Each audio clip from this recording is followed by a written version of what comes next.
Hello everyone, welcome back to my channel. Today we are going to discuss another interesting web application that would deal with cryptocurrency market watch. So we're basically going to create an application like that. If you're not familiar with my channel, I will really suggest that you go through and look at some of the videos that I do with various technologies dealing with Java, JavaScript, React, Angular, cryptocurrency, and all the other good stuff. So if you are in my channel, that would kind of look like this on the channel homepage, and you will see that there are lots of playlists. So I'm going to go to the playlist. Once you're there, there's different you know um, types of video that I make dealing with AI or JavaScript based technologies like Next.js, React, and Angular. And I have some Python stuff there as well. I have also done some quick Google API usage and React as well and Angular. And then I have also had some application that deals with cryptocurrency and the exchanges and their APIs. And moreover, I also have a lot of videos actually dealing with Java, Spring Boot, REST API, the web application, security, and all kinds of other good stuff. In this playlist, Java SQL tutorial, there is actually a fully scaled Spring Boot application that deals with employee vaccination management that you may want to take a look at. It's pretty cool. In any case, today we're going to have a video on this playlist, Crypto Puzzles and Web Applications, as it would be dealing with something like a market watch for cryptocurrency. So let's look at some of the videos that I already have on this playlist, which is these. So if you look at this, all I was doing in the previous videos is basically just showing you how to call certain exchanges API, right, in different languages, whether it's Python, Java, C#, and JavaScript. So I've done that for Coinbase Pro, Coinbase as well, and also did an Android-based application and kind of did a demo of it. And you can also get that source code for that application as well. Now, in today's video session, we will be showing actually a web application that is created using Next.js or React.js, and that literally mimics the market watch. And we will be using the CoinGecko's API, which is actually pretty cool because some of the stuff that they have is publicly available as well. So let's get to it. Let's see how the application is going to look like, the final product. So this is actually live right now. You're seeing it. So it's pretty simple, right? But it also powerful. For example, this will refresh every minute, this page. And you get to see at least 250 coins, right?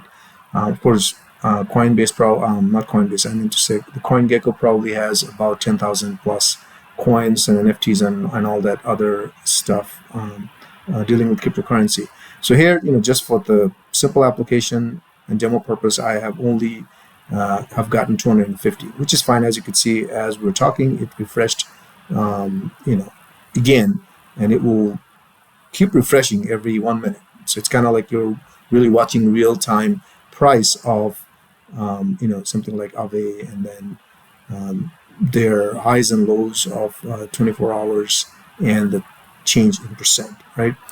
And you can also search if you're looking for something like Bitcoin, right? It's BTC, and there it is. You can also find that. So in this application, other than React Next.js, we are also be using something called the Content Development Network's DataTables component, which, as far as I'm concerned, I have not seen anyone using that. There are different versions of, tabular data technology that you can use with Next.js or React, but it involves a barrage of configuration and installing certain stuff and all that thing. This one actually is purely JavaScript based, and I'm hoping this will be something new. So let's get to it. So the first thing you're going to need is, of course, a Node.js, and I'll put all these links in the description below, as well as it will be on the README of the GitHub code, which I'll also put the link in the description below.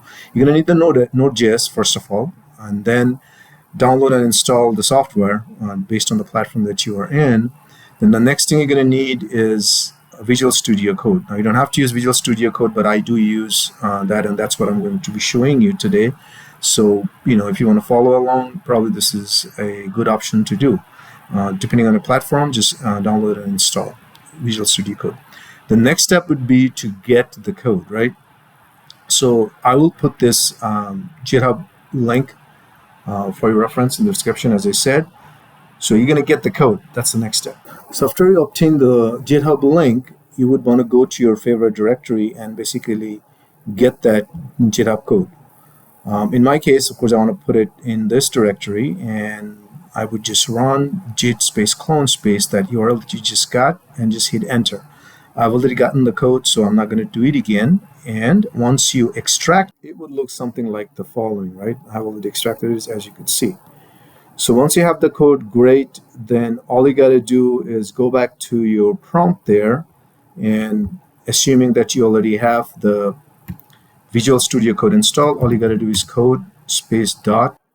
Just hit enter, and of course it will launch the Visual Studio Code, which would look something like this. And there's all the codes, as you could see. You don't need to change anything, and you don't need to add anything to it. If you're familiar with Next.js, then you would know that the initial page that you probably want to look at is this index.js. And of course, this one has an API call that it makes a call to the CoinGecko. So there's also an API directory, and then CoinGecko after that. That's where you have another index.js. That is kind of like the server-side code. This is where it actually calls the CoinGecko API to get those information, right? Well, I'll come back to that. For now, let's go ahead and try to run it and see how it's going to look. So after you get this code, all you got to do is npm install to build it. And it should be pretty quick because I've already done it. And then what you want to do is you want to run the server, npm run dev, which would kick off the server. Then you can actually test it and also keep the server running and start making changes. If you have to make any changes, it will show up automatically. So it's ready. So we should be able to go back to our page there and basically launch http://localhost 3000,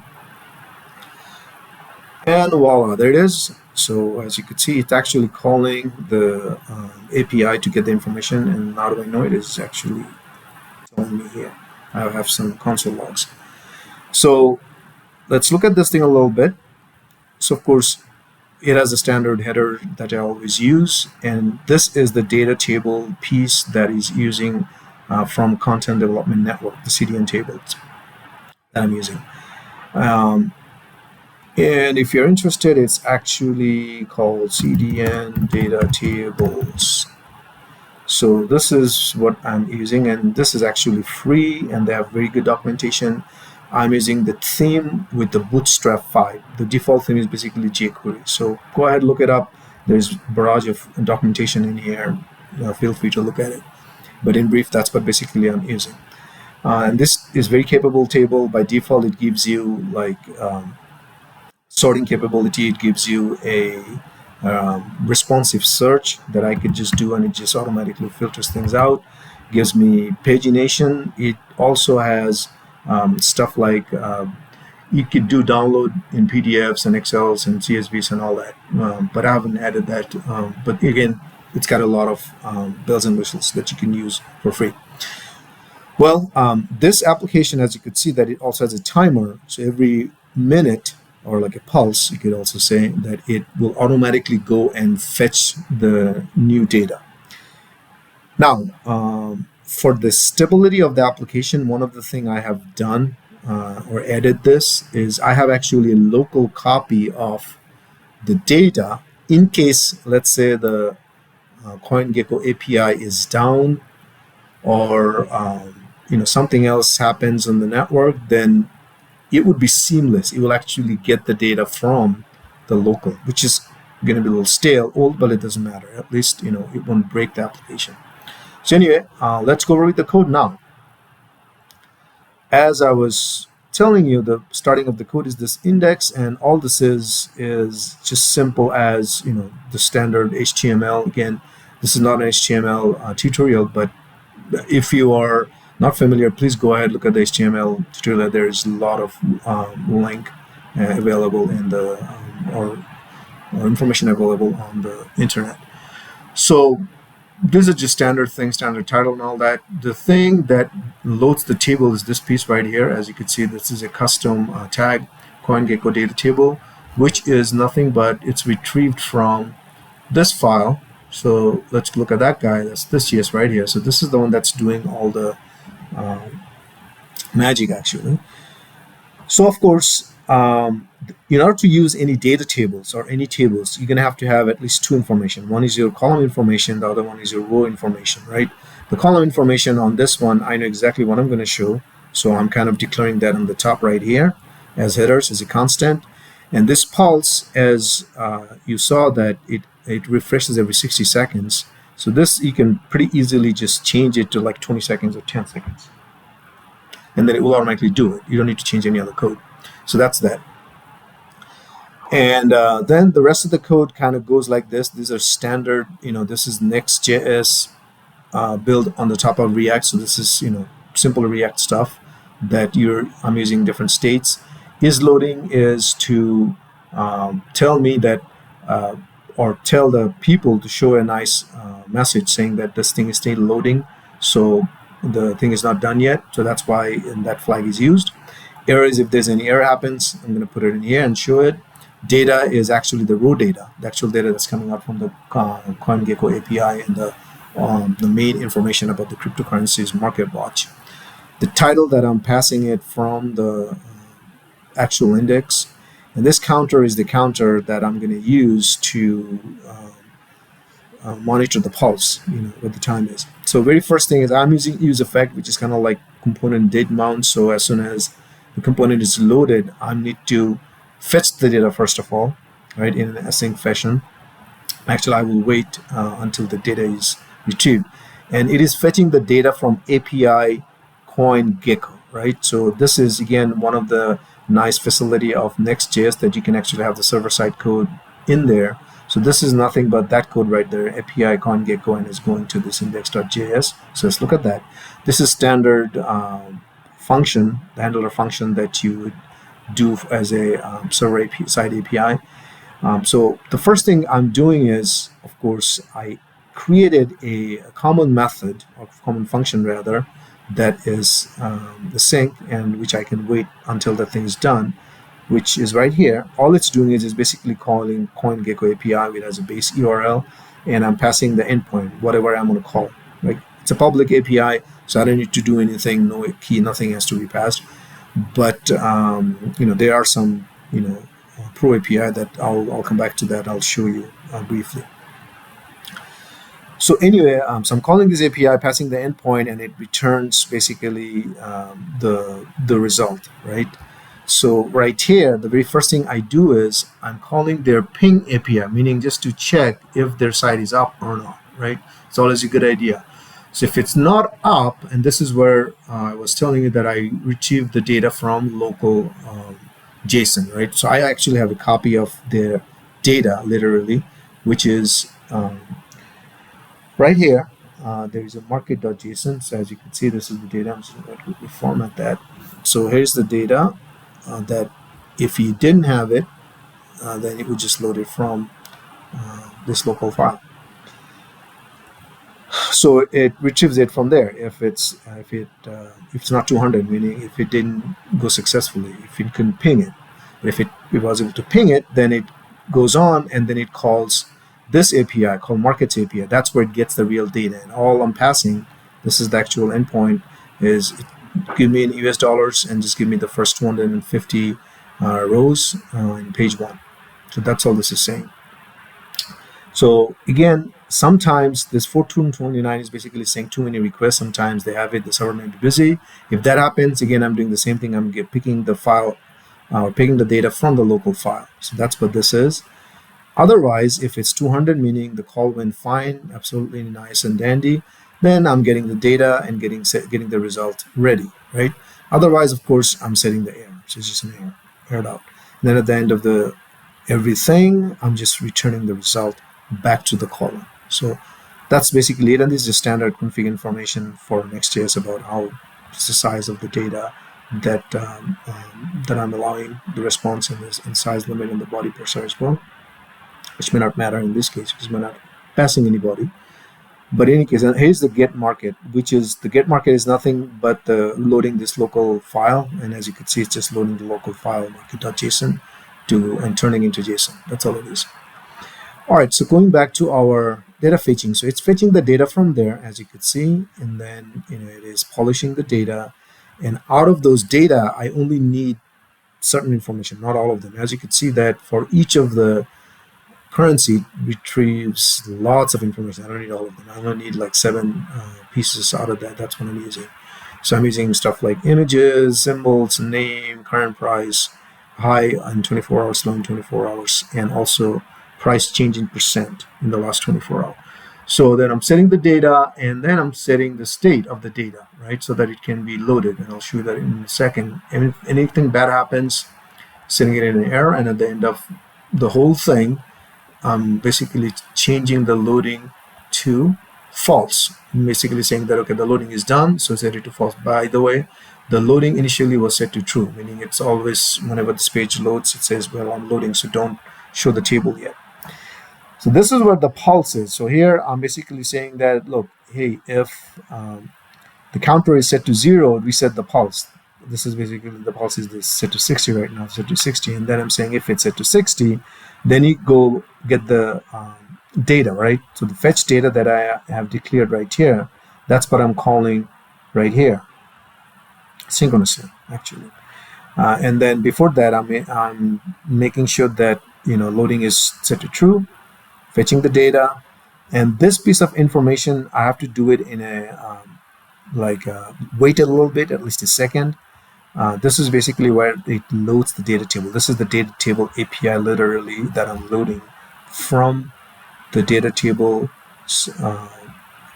net, and the BS5 stands for Bootstrap 5 because I'm using Bootstrap 5 for the styling. So that's all this is. Okay, so this is just loading that, and then in the beginning it's not sorted because it's using hash. So I'm actually saying sort me the data based on the second column. That's what this means in ascending order. So I'm just getting the table, loading the table with the data table API of that CDN table I just showed you, and just I'm sorting it. And that's about it. And the here is basically just taking care of the counter, the counting down, right? 50, 60, 59, 58, blah, blah, blah, blah, blah. And then here's the actual rendering, as you could see. Here I'm showing the error at the top if there's an error. And then here, if it's still loading, it will be showing something like loading, please wait, ... There's the title. And here's the actual data loading that happens. Basically saying, look, if the loading is false, that means data has been loaded, and I have some data, and data length is, of course, greater than 0. These are all the states that I'm setting when the data is ready, if you remember, right here. So if the data is ready, of course, I'm loading the table header first, and then loading each of the table rows, which is fairly simple. I don't really have to do a lot of, using like any specific API. This is literally the standard React's loading of a table, right? And here, the little code that I have here, all this is I'm getting an image information for the first column, right? But the image information, I have to render it as an image tag. So that's what this is doing. It's basically saying that, look, if the information is an HTTPS, go ahead, assume this is an image, and render it as an image tag. Otherwise, just do it as a normal val. That's all. That's all this is saying, that if it's not an HTTPS, then just show the val as is. And of course, there's a footer. It's kind of doing the same thing as the header, because so that if you scroll up and down and you're at the bottom, you can still see the header information.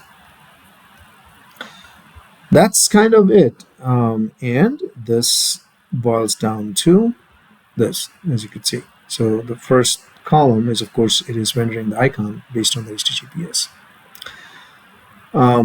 So that's about it. And, there isn't any more complexity to it other than just using what's available for the technology and the capability of it.